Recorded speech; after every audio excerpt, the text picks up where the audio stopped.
When you think about the healing of your body, the healing of biology, that healing, when we come right down to the essence of what healing is all about, begins with this harmony. It's about finding the harmony between us and our systems. Again, there are all kinds of reasons of why we lose that harmony.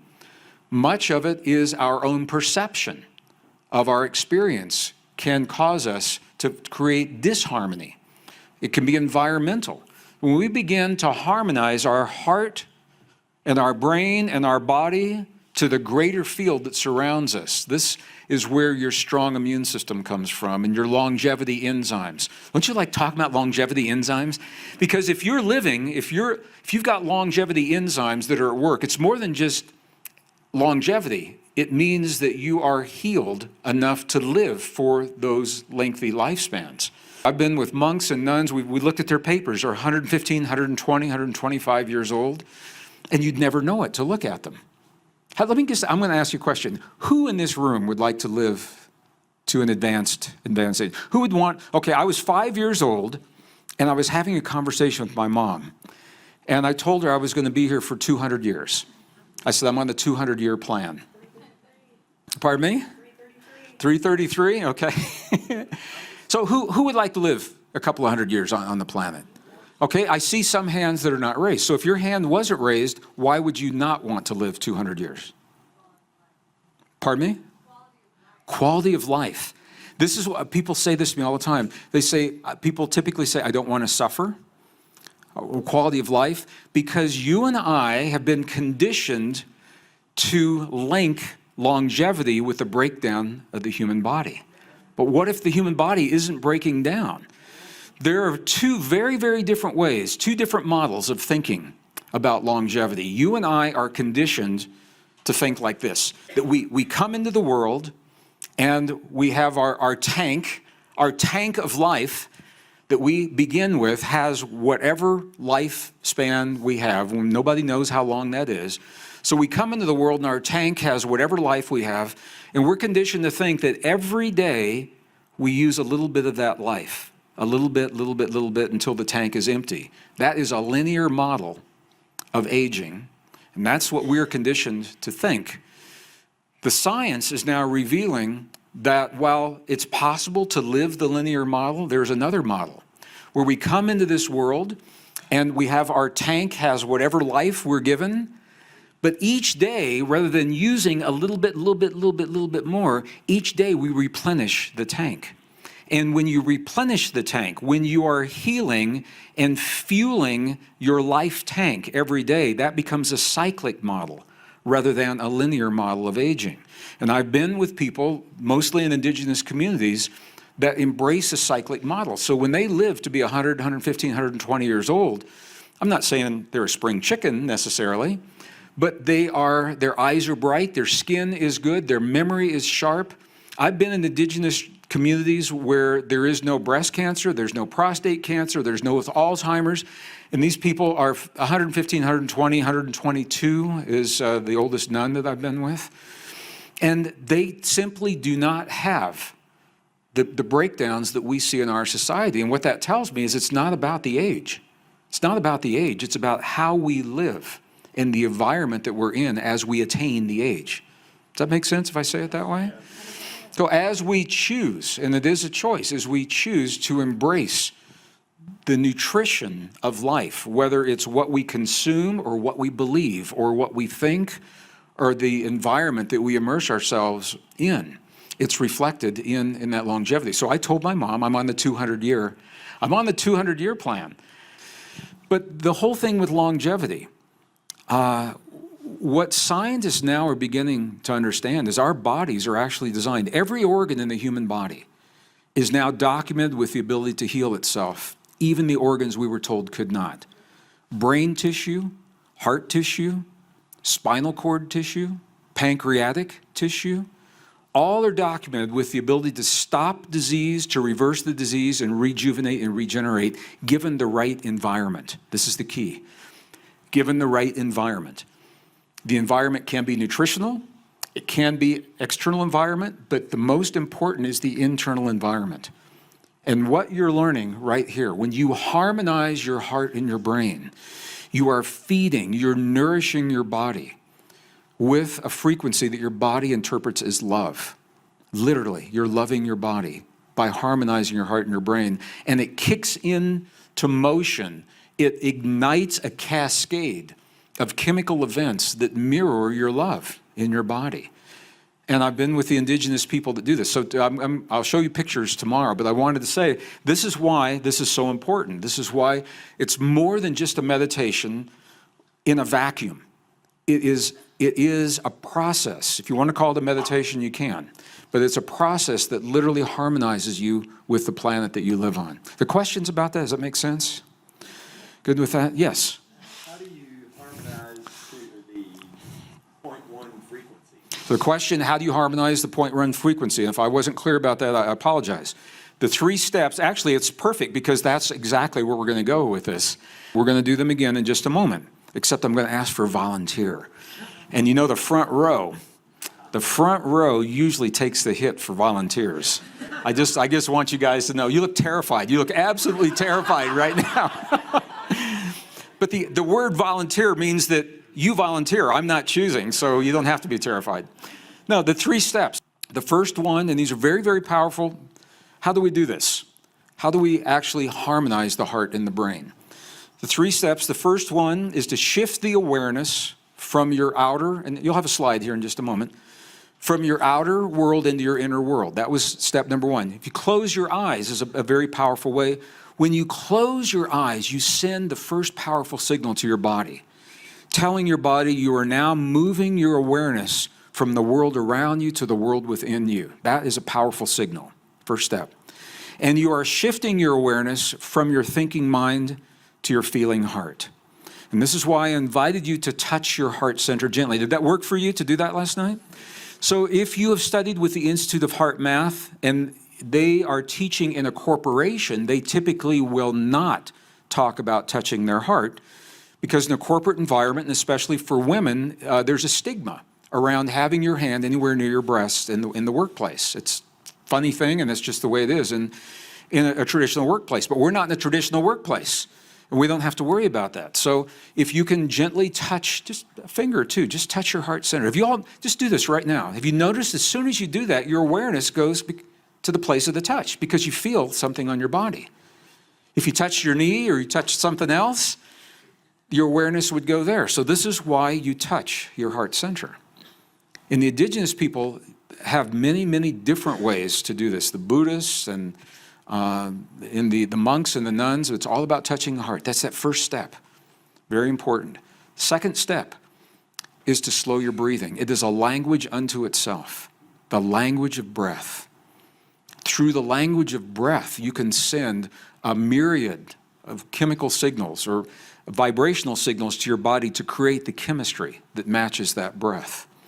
So if you're breathing quickly, the breath of fire, for example, in yoga, that sends one signal. If you're breathing rapid and shallow, that sends another signal. If you're breathing a slower, deeper breath, maybe a yogic breath, where you inhale, and as you inhale, you push gently out with your diaphragm just a little bit so that you can fill your lungs. And then when you release, you draw that diaphragm in gently and expel the air. That is a deep yogic breath.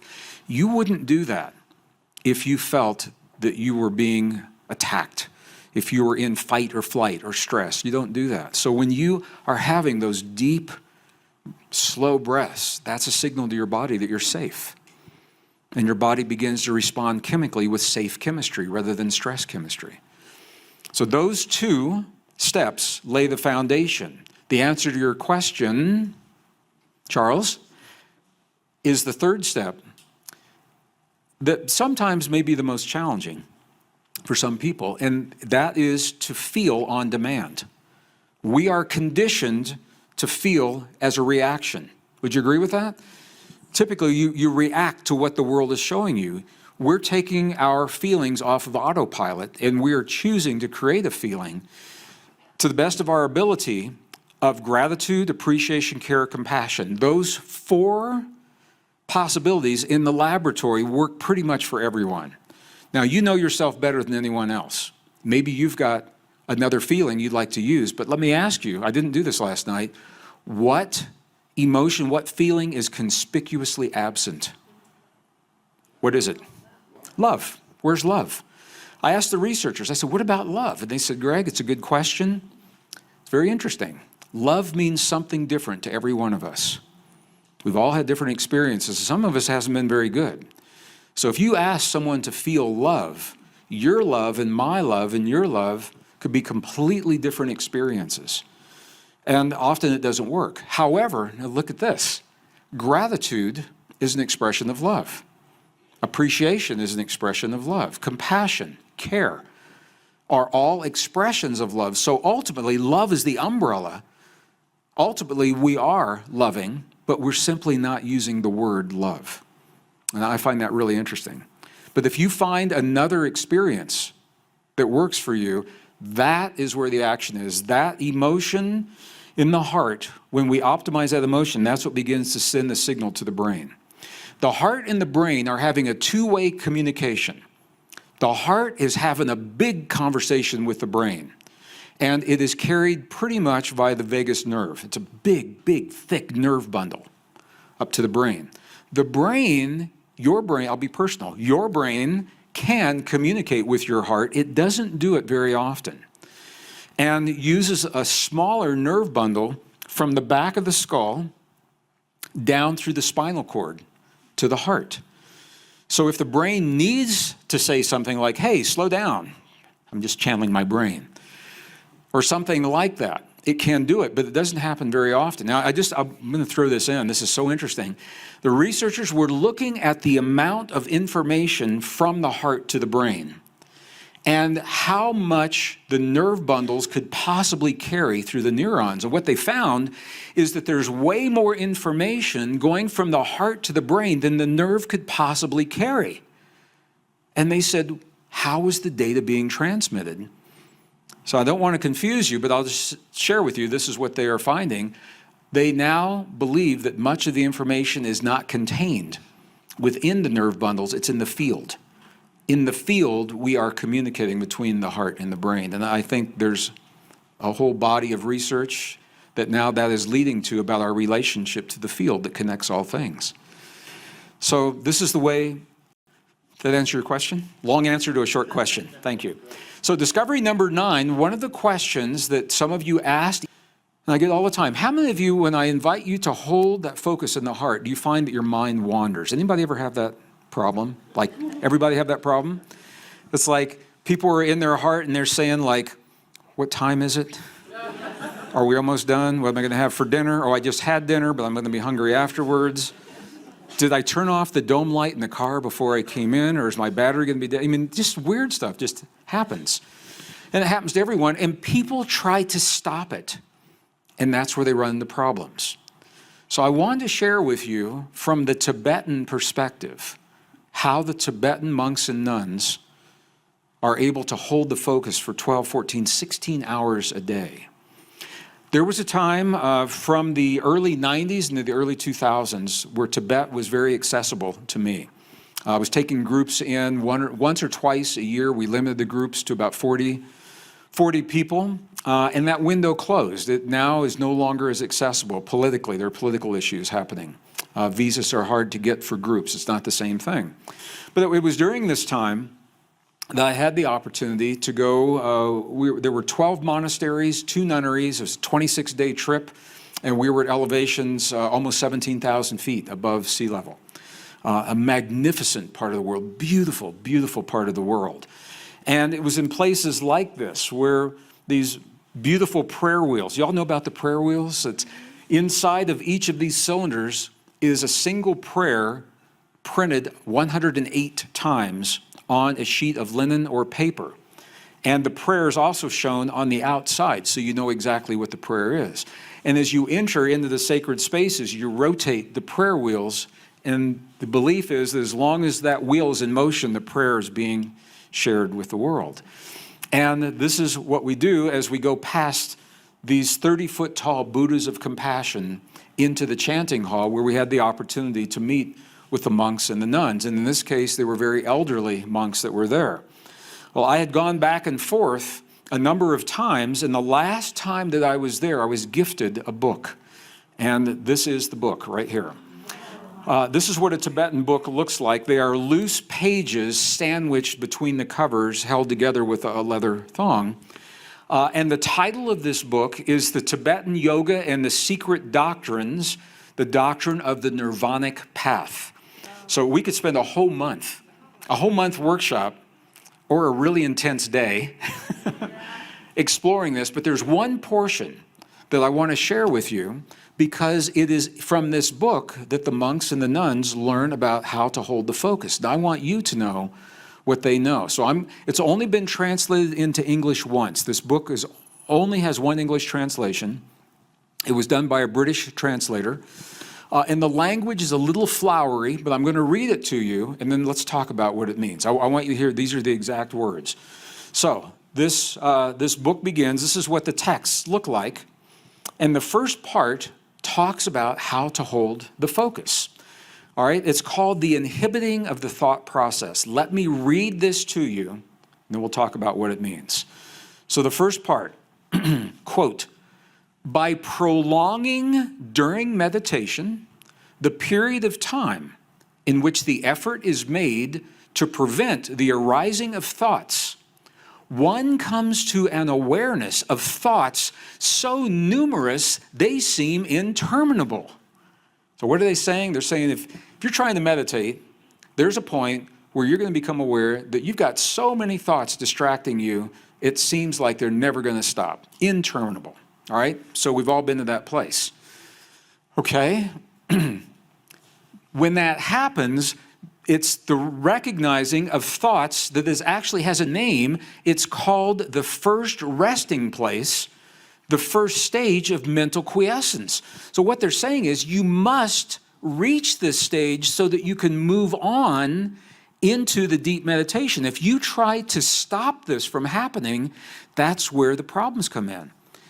This is the name. It's called the first resting place. When you become aware that those thoughts are coming, dome light, what's for lunch, all these different things, you want that to happen. It's the first resting place. Now, what do you do about it? What do you do with it? Once you acknowledge that it exists, and I love the language, quote, the leaving unshaped whatever concept or idea appears, the procedure is to be indifferent to the thought, allowing it, the thought, to do as it likes, neither falling under its influence nor attempting to impede it. So look at what they're saying. When that thought comes to you, let it be, let it be, let it be. There's a song in there, right? When that thought comes to you, don't try to stop it. Don't try to fall under its influence. Don't think about it. Don't try to impede it. Allow it to be as it is. Why would you allow it to be? Here's the reason. Rather, and I love this language, let the mind act as the thought's shepherd and go on meditating, thereby thoughts will cease to arise and the mind will attain the state of passive tranquility and one-pointedness. What are they saying here? It is the act of trying to stop the thought that gives the thought the reason to exist. And when you stop confronting the thought, when you allow it to be, the ego now has nothing to push against. And the ego will stop creating those thoughts. So by allowing them to be, let the mind act as the thought's shepherd. By allowing those thoughts to come without resisting them, they will eventually stop coming, at least one after another after another. And this is something that takes practice. It just takes practice, and you'll see this. Isn't that interesting? So I wanted you to have this because we're moving back into our heart, and when you have those thoughts come to you, now you have an idea of how to deal with it. Allow them. Don't resist them. Don't try to change them. Don't try to you hear people say this all the time, reel your mind back or bring your mind back. Don't do any of that. Just allow that thought to be as it is, and when there's no resistance pushing against it, you'll be amazed at how quickly those thoughts will fall away. The 3 steps that we just went over was number 1 to shift the focus, number 2, shift the breath, number 3, shift the feeling. These are refined through the Institute of Heart Math. This is their technique they're offering. If you go study with indigenous people, they will do something very similar, but they'll have a lot of ceremony around it. They will go through, for example, shift the focus. They'll go through maybe a lot of drumming and a lot of chanting. They'll use the scent of smudge, of sage. So they will go through, and the monks, this is what I asked the abbot. When I was first studying with the abbot in Tibet, through the translator, because my Tibetan is terrible, I asked them, I said, when we see your prayers on the outside, what's happening inside? So when we see you chanting for 12, 14, 16 hours a day, and we see the bowls and the bells and the gongs and the chimes and the incense, and you're using the mudras, we see your prayers on the outside, what's happening on the inside. And this is the abbot that told me, you saw his picture last night. He said, you've never seen our prayer. He said, the prayer cannot be seen. What you see on the outside is what we do to create the feeling. The feeling is the prayer. The feeling is the prayer. Every indigenous culture has a technique to achieve the feeling. And everyone learns differently. Maybe those work better for you. In an urban environment, in a sophisticated technological world of the 21st century, what I'm inviting you to do is simply use what you came into this world with, this technology right here, without the bowls, the bells, the chimes, the incense, and the gongs. You can use that, but you don't need it. We're still trying to do the same thing. We're trying to get to the feeling, trying to get to that feeling. So that's what step number 3 is all about. Now, how do you know when you're in that feeling? This is a lot of fun.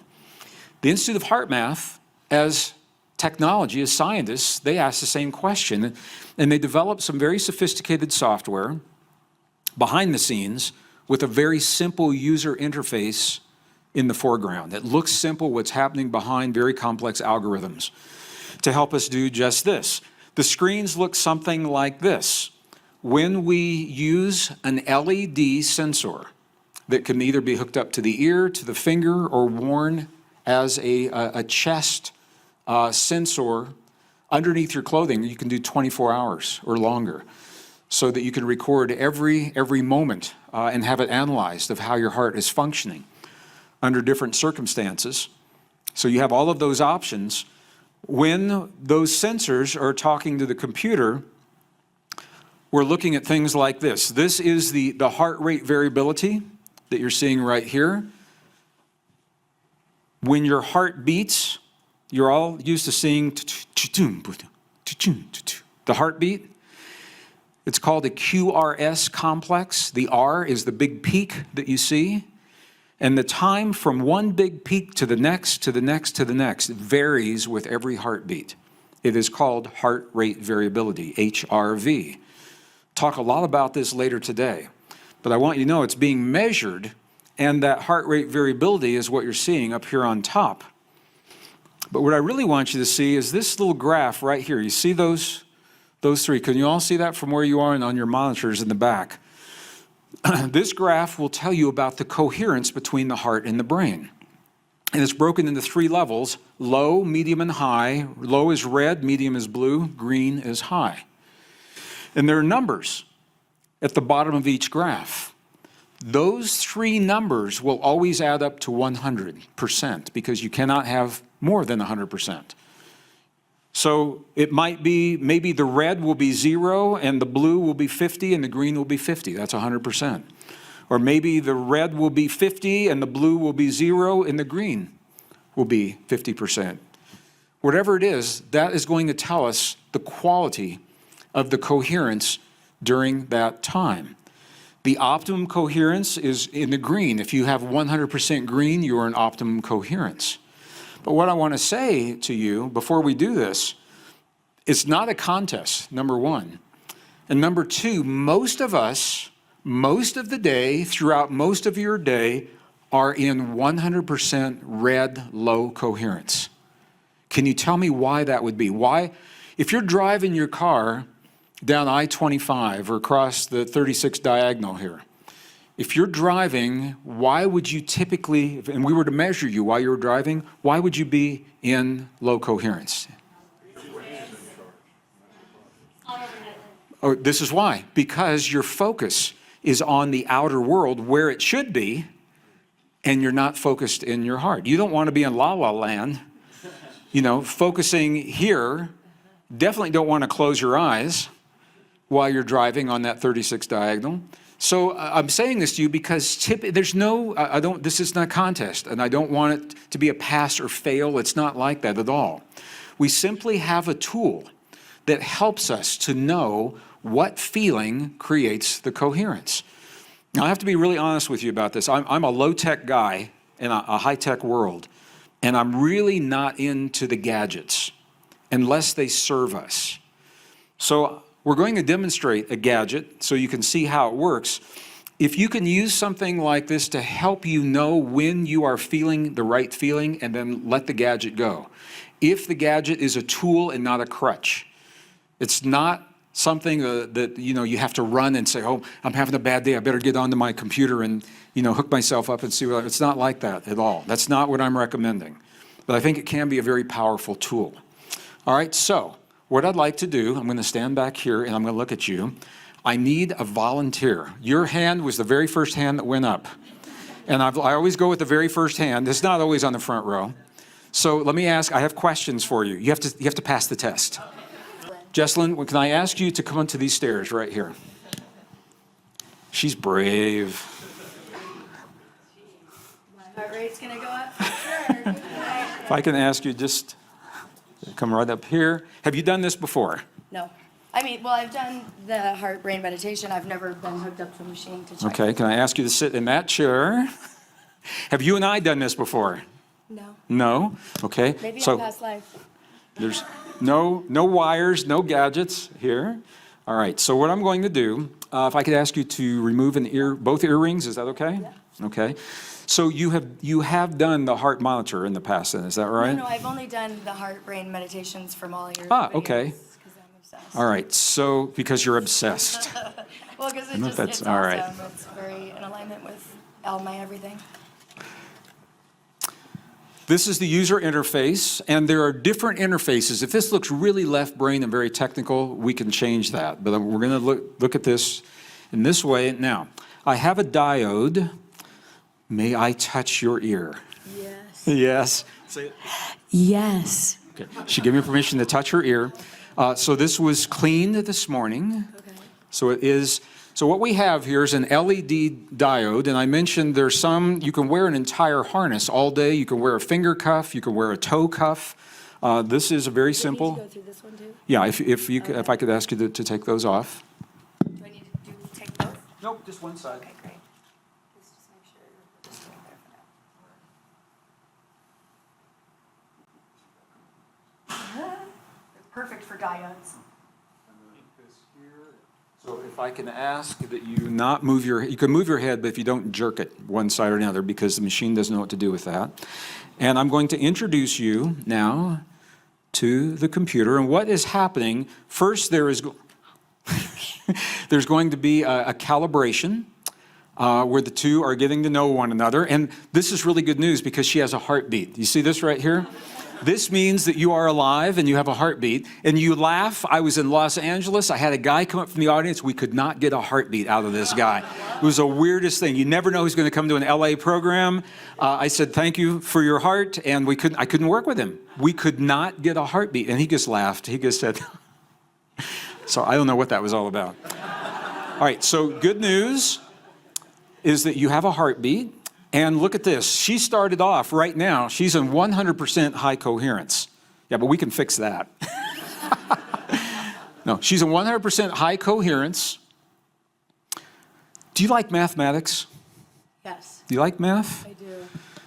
I'm going to ask you, can you begin with 117, count backwards by 23, and do it 6 times? 117, count backwards by 23, and do it 6 times. You're doing really good. 123, count backwards by 17, do it 6 times. Can you do that? Can you do that? I suppose I could, but All right, so let me show you what's happening.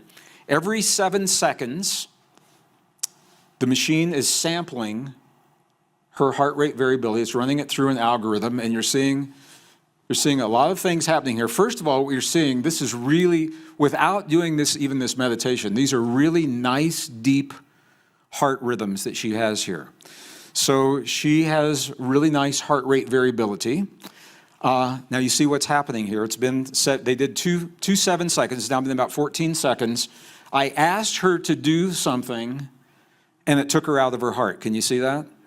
So her body interprets that as mild stress, not a bad stress, but I asked her to do something mentally. It took her out of her heart.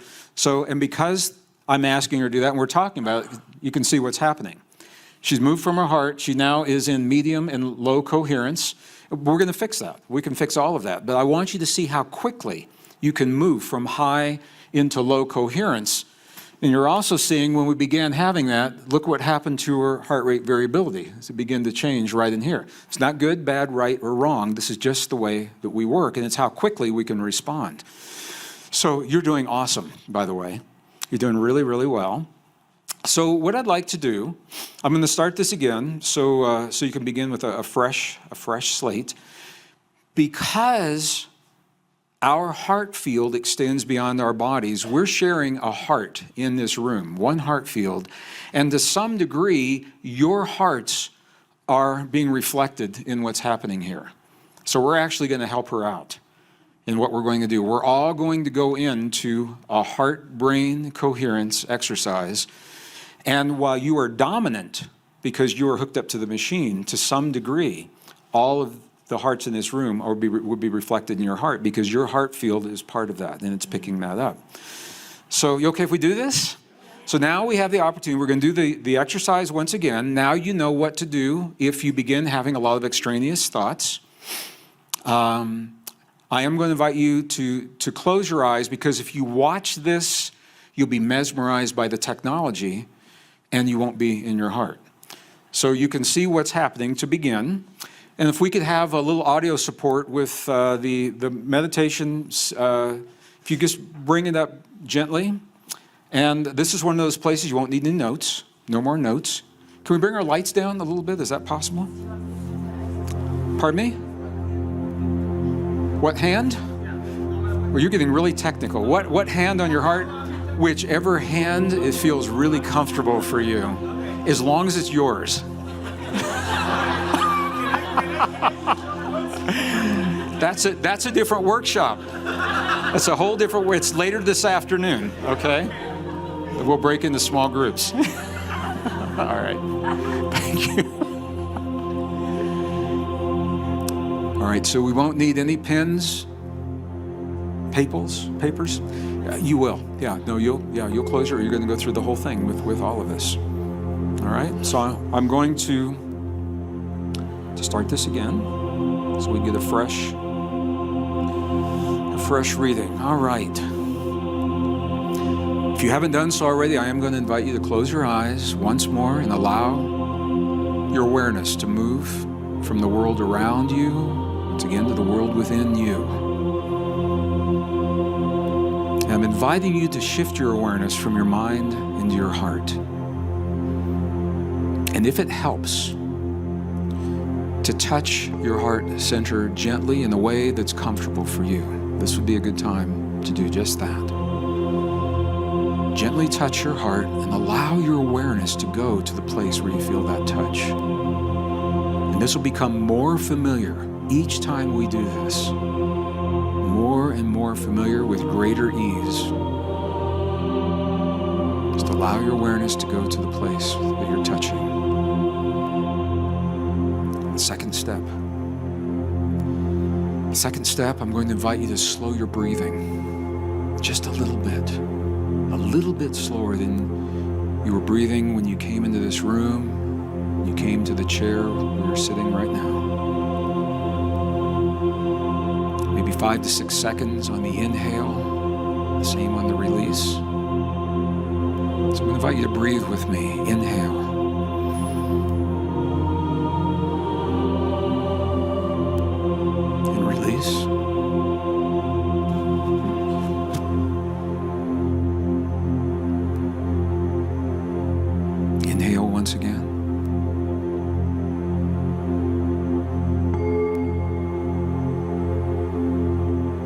release.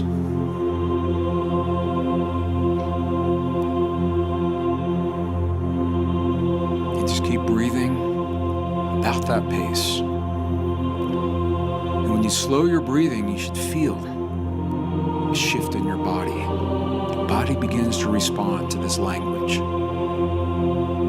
It's intimate. It's ancient. It's primal. You were breathing long before you were thinking, long before you were speaking. It's primal language. To the best of your ability. And the third step. The third step is uniquely human, something no other form of life that we are aware of can do. I'm going to invite you to have a feeling because you choose to have the feeling.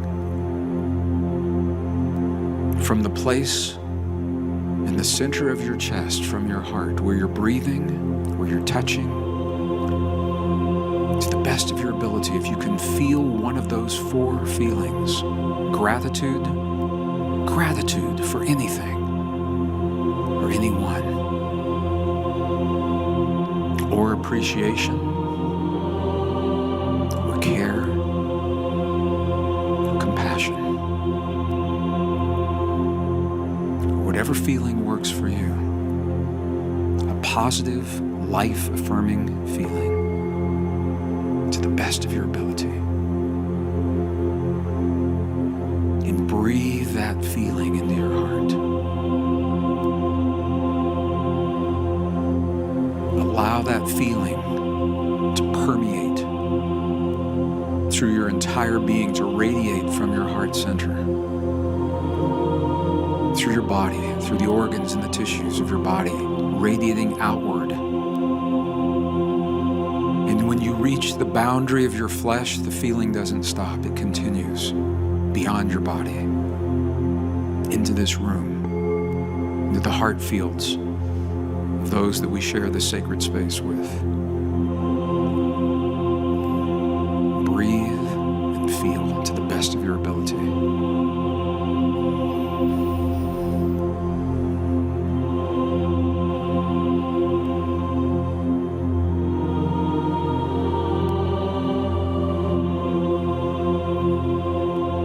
Be with this space just for a few more seconds. Hold the focus. This isn't about zoning out or letting go. Hold the focus in your heart. This is where you find your mastery. Holding the focus because you choose to hold that focus.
With one more breath, I'm going to invite you to inhale, breathe in the breath of life into your body. And as you release that breath, gently become present in the room, present with yourself. Begin to open your eyes. So I have to ask, I couldn't ask for a better sample, so I'm going to share something with you. When I talked to the folks at the Institute of Heart Math, And they gave me permission to do this. Typically, this is a professional system. It's used in hospitals. Many hospitals are using this. It's used in marriage and family counseling and therapy sessions. And I shared with them that I wanted to do this live from a stage. And they said, well, Gregg, that's risky, because you never know how a volunteer from the audience is going to respond, and they may not respond in a way that demonstrates what you want your audience to see. So they said, you know, Gregg, what you could do, go to your hotel room, you do the sample, save it as a file, and then show yours to the audience. And I said, you know, we could do that, but that's no fun. I said, I trust the process. So now here's why I'm sharing this. We're going to talk about resilience in a little while. Typically, resilience, we begin losing resilience as we progress in age. All right? When you're young, and I've got all the slides to talk to you about this. When you first come into this world is when you typically have the most resilience to the world, because you got to figure the world out really fast. When you're a kid, you got to figure out which dogs are friendly and which ones aren't, and what a hot stovetop means in your mom's kitchen, because your mom's stovetop is different than your neighbor's stovetop. I'm just saying things like that. And you got to figure that out really fast. And so you need a lot of resilience. And as we progress in age, we typically lose resilience.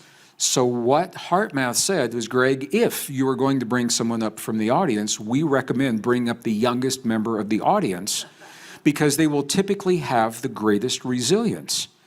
And what I have found is, in an untrained audience, that may be true, but not in our audiences. So I don't want you to reveal anything you're not comfortable with, but can you share what decade of your life you're in right now?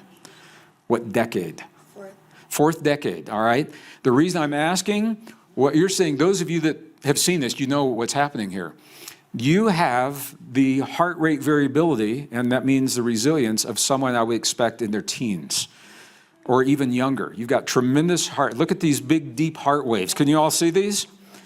Big, deep heart waves that you're seeing right here. Now, if you look at this, I don't know how well you can see this in the back. I didn't talk about this before. Can you see the little blue stair steps? Can you all see it on the screens in the back? All right, what that is coherence building. When we begin building the coherence, it's not like a straight shot. It is a stair step. It's a building process. You build one step and another and another and another. And if you look at what happened, you can see there are two faint lines. Can you see those lines? Well, if you can see them, let me point. There's one right there, and there's one right there. Those two faint lines create what is called the zone, and the idea is to build coherence within the zone. And what she has done right here, look at this beautiful coherence. Once she started building, she never looked back. She never dipped. It was one after another, always building, and she is right in that zone, right parallel with that upper line. Can you all see that? Awesome. And she is in, no surprise now, 100% high coherence, but her heart rate, her average heart rate is 71 beats per minute. Now, I don't know you. I don't know what is average for you, but I imagine it might be a little high, 71 beats per minute. Yeah, it's usually pretty low. Yeah, usually, and mine is as well. So the reason, what was it? My heart rate's usually abnormally low. My acupuncturist is like, you're dead. You have no pulse. You're definitely alive. Right. I'll vouch for your aliveness. All right, so here's why I'm sharing this with you, and it supports what I said to you just a few moments ago. Often in our lifetimes, you taught through the 70s, 80s, 90s, when it comes to meditation, we were taught that you've got to be in this this totally relaxed, totally zoned out space where, everything's just like, and in this, nothing could be further from the truth. She's able to have 100% high coherence and awesome heart rate variability, but look at her heart rate. She's an elevated heart rate. And the reason I'm saying this, and I can say this now because I'm in Colorado, I get to do this in Colorado, is that the U.S. Olympic team that trains in Colorado Springs is using this technology. And they found they can be in extremely high coherence with extremely high heart rates. while they're training. So these are gymnasts, these are swimmers, runners. Whatever it is that they're doing, they don't have to be relaxed. When they learn to create the coherence in their bodies, when they place the greater demand on their body is meeting the demand in perfect harmony. The heart rate is now in perfect harmony with the rest of the body. So you don't have to be totally relaxed to do this. Now, if you're comfortable, I'd like to ask you when I ask you to create the emotion, can I ask, were you thinking anything specific? And if you were, could you share that with us? Sure. I was definitely presencing myself. The easiest thing for me is to get into my gratitude. So that's the first place I go. And then from there, it envelops into unconditional love and just being really grateful for everybody here. And I just kept expanding the gratitude further and further and further as the time went on.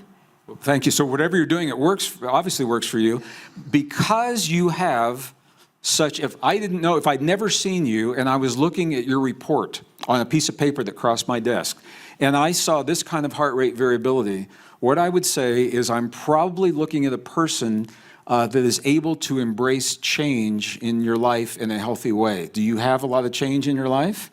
And is the change difficult for you? Are you able to roll with the change? It is what it is. I would say the older people, and I've had people in the audience, the first hand up sometimes is someone who is maybe in their 8th or 9th decade of life. And you've heard the term, we become set in our ways. Have you ever heard that? We become set in our ways. When we become set in our ways, we expect the world to respond to us in a very specific way, and we expect people to be a very specific way. And when people in the world do not fit that expectation, it can be frustrating for someone who has a low heart rate variability. And you'll see, it will look like, you won't see these big, long, deep heart waves. It look like a little squiggle, just a little squiggle going across here. And when I see that little tiny squiggle, what I know is I'm probably with a person that resists change, where change is difficult. So this is the relationship between the process that we're doing, heart-brain coherence, and when we optimize the coherence, now you've got a visual to put with it. You can measure, this is optimum 0.1 hertz is what's happening here. Deep heart rate variabilities. This is really deep heart rhythms that are happening here, exceptionally deep, that you would typically see in a younger person. So whether you're trained or whatever it is that you're doing, whatever your practice is, I would continue doing that because it is serving you really well. You built beautiful coherence. We did a 3-minute session. Typically, each of these is a minute. We went for 3 minutes, 46 seconds. I started it again after our initial session because I wanted you to have a clean session. So I started it when we began again. But typically, HeartMath recommends a minimum of 3 minutes. In 3 minutes, what will happen is, through this process, your stress hormones will decrease. Your cortisol levels will drop about 23, 25%. DHEA levels will increase over 100%. DHEA is the precursor to every hormone in your body, male or female. We all need DHEA. Precursor to testosterone, progesterone, estrogen, whatever it is. You can take pills. People are taking pills trying to do this, and the pills are not absorbed in the body as efficiently as the DHEA that's created from what we've done right now.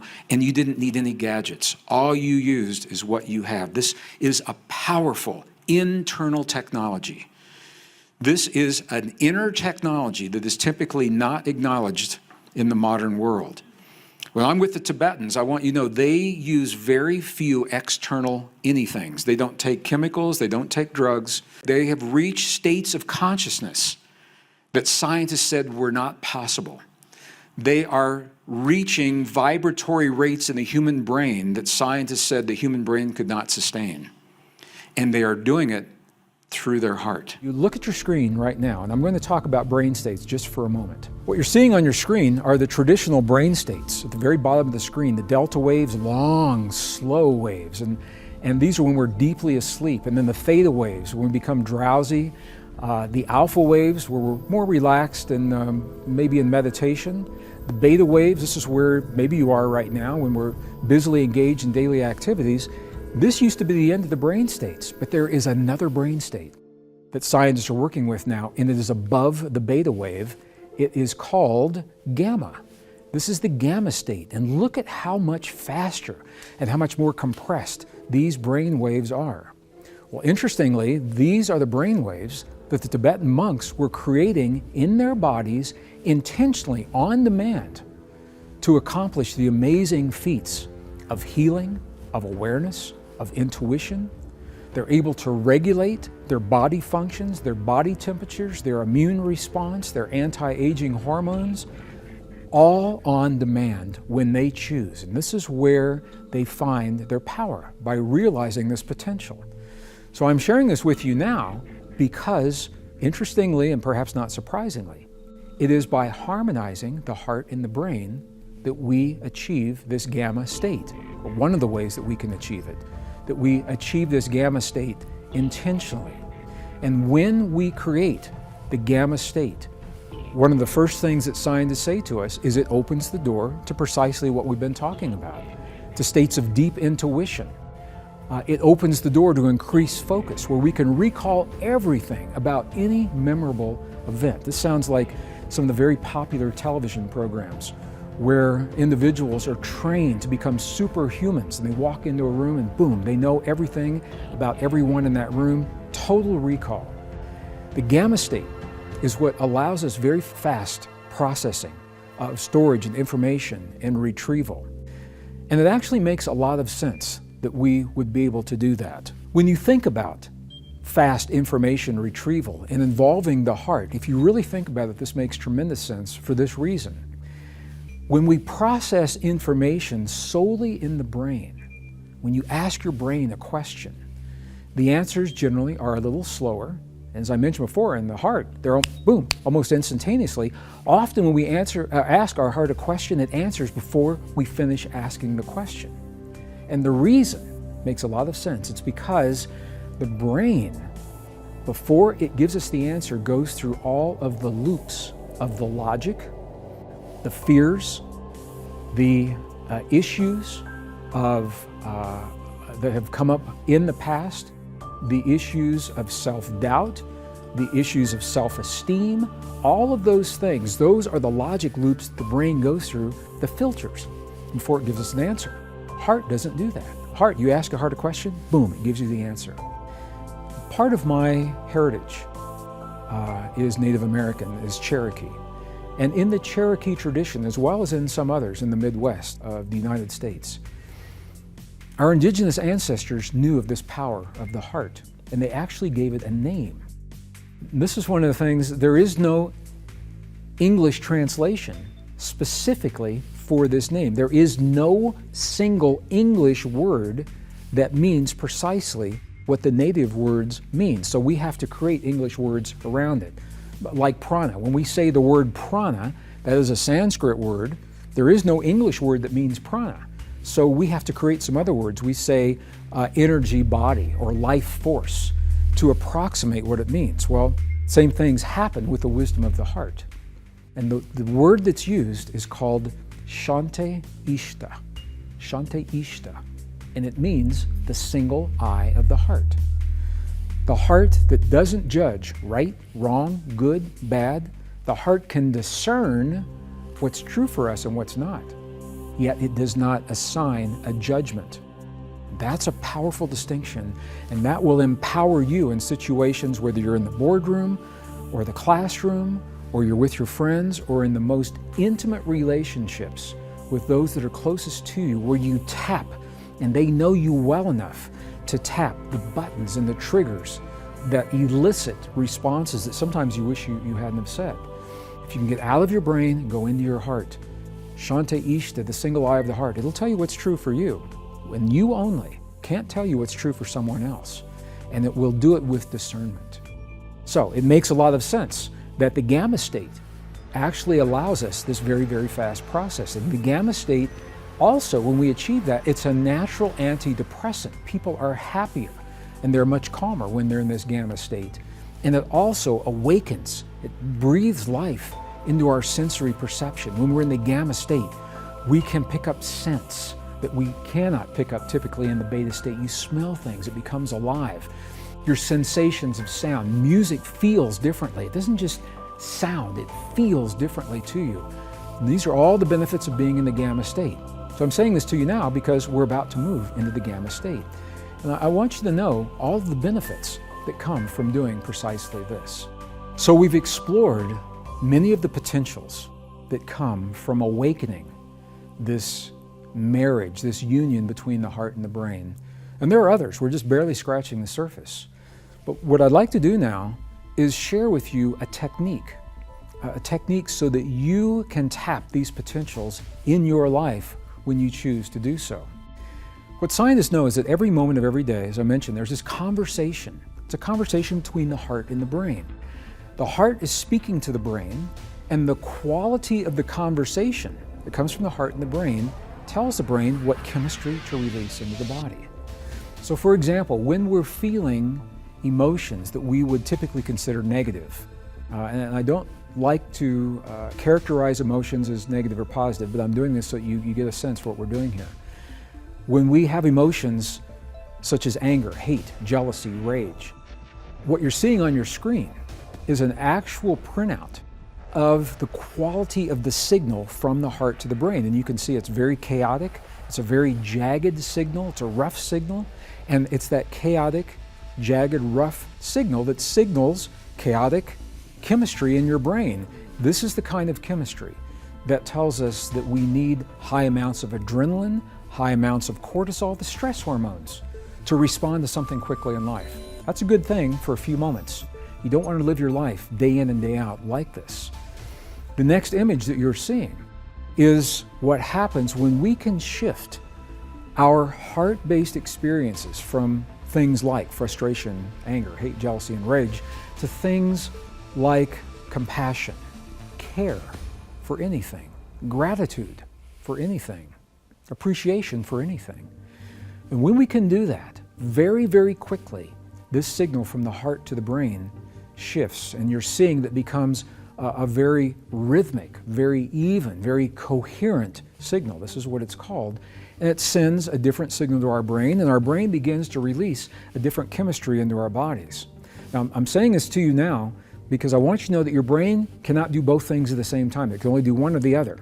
So when you are in coherent feeling and that even rhythm, that's what awakens your brain to send powerful healing chemistry, powerful immune response, powerful anti-aging hormones, awakens your senses, turns on the gamma. Okay, and when you are in the rough, jagged signal, that's fight or flight, your body and your brain are saying, something important is happening, we've got to run or fight, so we don't have time for healing, we don't have time for an immune response, we don't have time for anti-aging hormones, they're not important. So it shuts off those functions in preferential treatment of this fight or flight. So for this reason, you can see why fight or flight is good momentarily, don't want long term. We can shift these brain states very, very quickly. And what I'd like to do now is I'm going to share a technique with you to help to do this. We can measure this conversation between the heart and the brain electrically, and it is a very low frequency. So this isn't an esoteric essence of a prana or aura. This is an electrical and a magnetic frequency, and the electrical part is a very, very low frequency. It is 0.1 hertz. It's not even 1, 0.1 hertz. This is such a low frequency, you can't even hear this. It is right on the threshold between feeling and hearing. It's a frequency that whales use to communicate in the oceans. So it's a very universal frequency. It's also a frequency that military submarines use to communicate in the oceans, which is why it's a problem for the whales when they use it. And it is the optimal signal to harmonize your heart and your brain. So what this means is if you can create a feeling in your heart of 0.1 hertz, then that feeling is going to harmonize your heart and your brain. Now, in indigenous traditions that I've been with, they have techniques to do this. The Institute of Heart Math that I mentioned in the last episode, they have refined these techniques in the laboratory into very, very simple steps that make them accessible in our everyday environment, whether we're in an urban environment, whether we're in a military environment, a first responder environment. This technique is being used in all these environments that I'm mentioning now, in family and marriage and family counseling environments, in cardiac environments to help deal with blood pressure and cardiac events that are happening within our bodies.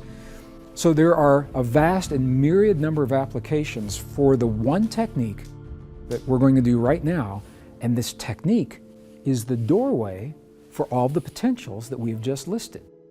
By achieving heart-brain coherence, it opens the door and we get to choose. It's like once we're in this place, now we can do this, this, this, or this. We can do subconscious, we can go into intuition, we can simply use this technique before we go to bed at night to begin to sleep and trigger a healing within our bodies. We can do it first thing in the morning. We can do it before our yoga. We can do it before our martial arts. We can do it before our qigong, our healing practice, any of these things, because everything goes better with heart-brain coherence. And that's all we're doing, is we're optimizing the conversation between the heart and the brain, between your heart and your brain. So how do we do this? 3 steps. The first step is to simply shift your awareness from your mind into your heart.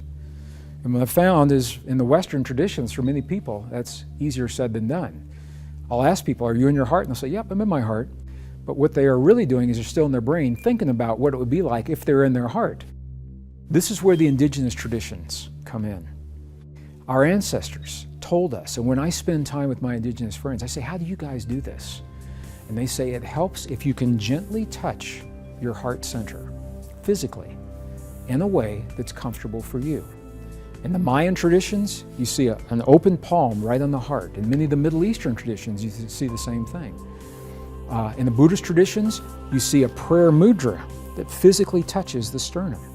The key is, any of those things creates a gentle touch, a physical sensation right over the heart center, and your awareness will always go to the place where you feel the sensation. That's the key. So if you can create a touch over your heart, your awareness will go there. First step. Second step, very simple. Slow your breathing a little bit slower than typical. Maybe 5 seconds inhale, 5 seconds exhale. And here's why that's powerful. Because the only time you would ever slow your breathing and breathe in that way is when you feel safe. When you feel that you're in a place that's safe and you're not threatened and you're not vigilant of your surroundings. So you're telling your body you're in a place that's safe. Slow your breathing. Third step, and this is the key, is to begin to feel the feeling that creates 0.1 hertz. Feel the feeling that sets up the coherence between your heart and your brain. How do we do that? I gave it away earlier, we've already mentioned it. Scientists have found, at the Institute of Heart Math, their researchers have found that there are 4 key words that work almost 100% of the time for everyone. Appreciation for anything or anyone, gratitude for anything or anyone, care, and compassion. If you can feel one or some combination of those feelings in your heart while you're breathing as if your breath is coming from your heart, touching your heart center, now you're setting up this communication between the heart and the brain. Now you are triggering those neurons to begin to reach out and find other neurons to strengthen this connection. And that's why I mentioned before, it takes about 72 hours, 3 days to build these networks. So that means the more you do what we're about to do right now, the stronger this connection becomes in your life. Let's try this. Let's go through this together. And this is the way we're going to close out our segment today. I'm going to invite you first to shift your awareness from your mind into your heart by gently touching your heart center. Okay? And once you're there, breathe a little slower than you typically would. 5 seconds inhale, 5 seconds exhale. And as you breathe, feel your breath coming from your heart and begin to feel those feelings. Compassion, gratitude, care, appreciation, to the best of your ability. to the best of your ability. I'm going to do the same.